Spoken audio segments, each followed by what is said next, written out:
श्री षष्ठीदेवी स्तोत्रम्।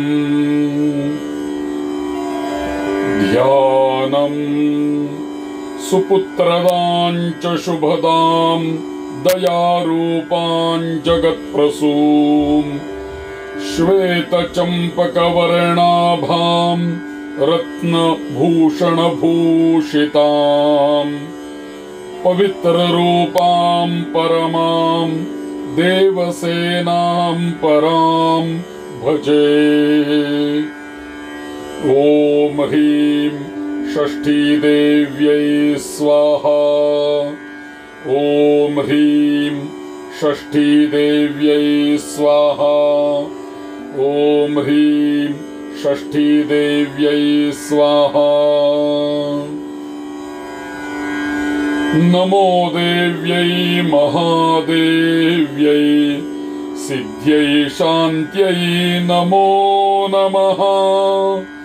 शुभायै देवसेनायै षष्ट्यै देव्यै नमो नमः। वरदायै पुत्रदायै धनदायै नमो नमः।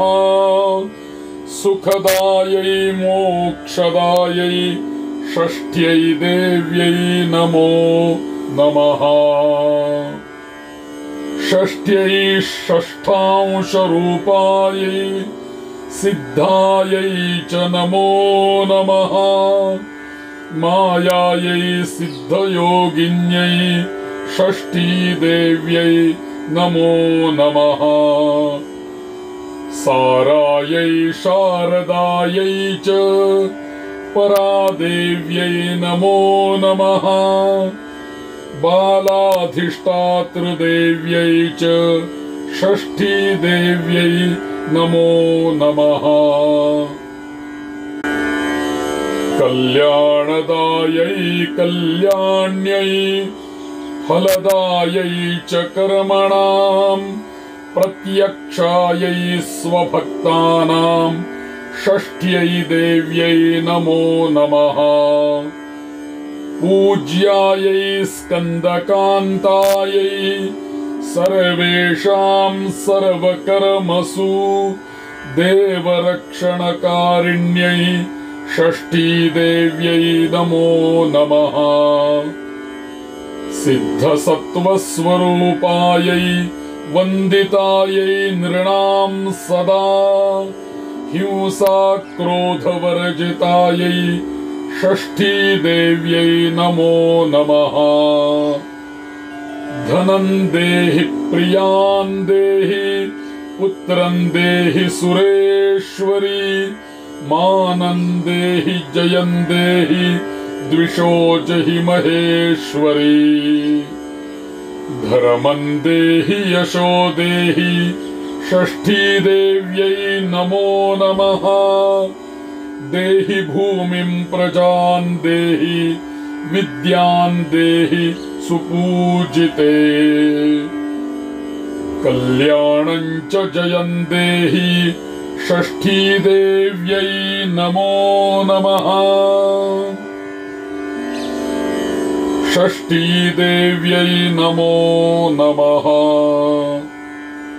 इति देवीं च संस्तूय लभे पुत्रं प्रियव्रतः यशस्विनं च राजेन्द्रः षष्ठीदेव्याः प्रसादतः।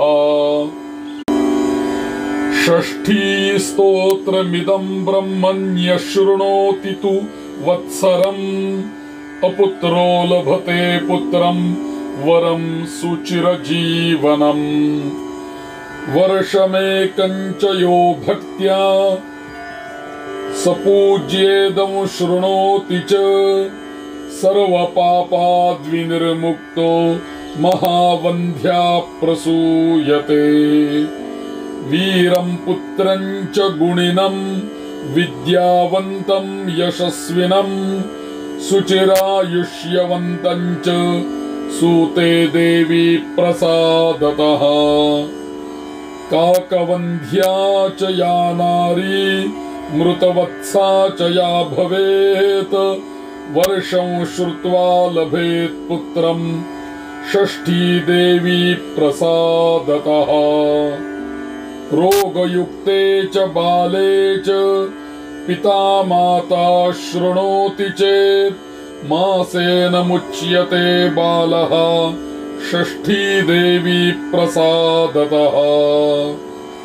इति श्रीदेवी भागवते नवमस्कन्धे नारद नारायण संवादे षष्ठी देवी स्तोत्रम् सम्पूर्णम्।